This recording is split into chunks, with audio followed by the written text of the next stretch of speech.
Halo teman-teman, kembali lagi bersama saya. Kali ini kita akan membahas materi tentang limit tak hingga fungsi trigonometri.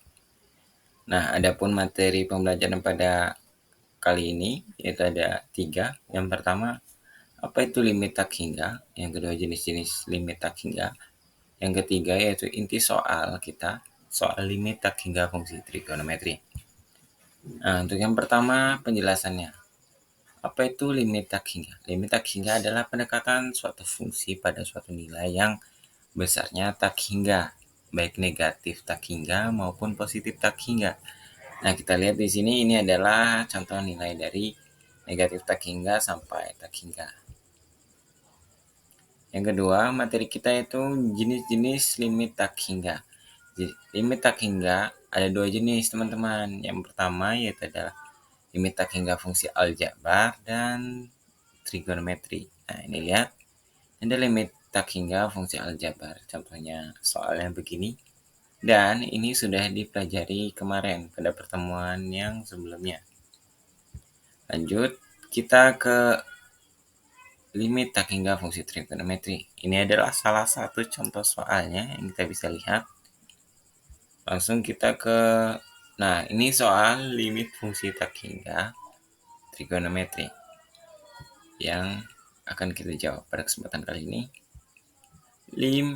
Limit X mendekati tak hingga 3x kuadrat tan kuadrat X per 3 per X. Nah, langkah awal untuk menyelesaikan masalah ini yaitu adalah dengan memisahkan X.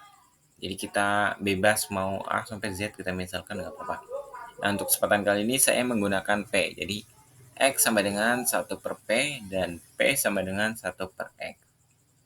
Nah, selanjutnya kita ke penyelesaiannya. Nih, limit P mendekati 0. Nah, coba kenapa bisa P mendekati 0? Karena X ini kan kita tadi ganti P ya. Nah, sekarang tak hingganya kita jadi 0. 3x kali X. Kenapa 3x kali X? Karena X-nya ini kan kuadrat. Nah, jadi kita X kali X. Lalu tan kuadrat. Kita sederhanakan. Jadi, karena di sini kan tan kuadrat 3 per X. Nih, tan 3 per X dan tan 3 per X. Karena kita sederhanakan. Lanjut ke bawahnya. Limit P mendekati 0. Nah, ini harus tetap karena kita belum ke akhirnya. Jadi harus menggunakan limit tetap. Kita masukkan yang tadi kan. X-nya kan 1 per P. Nah, 3 dikalikan 1 per P. Dikalikan 1 per P lagi. Lalu tan 3 per 1 per P. Nah, ini kan di sini X jadi 1 per P. Lalu tan 3 1 per P.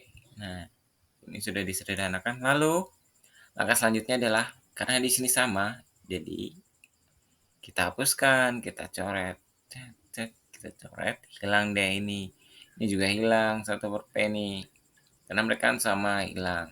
Jadilah tinggal 3 tan 3 tan 3. Nah, tan ini adalah nilainya 1.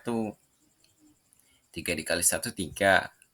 3 dikali 3 9. 9 dikali 1 9. 9 dikali 3 adalah 27. Maka hasilnya adalah 27. Nah, sekian dari saya. Itulah dia tadi cara mudahnya untuk menyelesaikan soal ini. Semoga ada kesempatan lagi untuk saya menjelaskannya. Sekian dari saya. Terima kasih.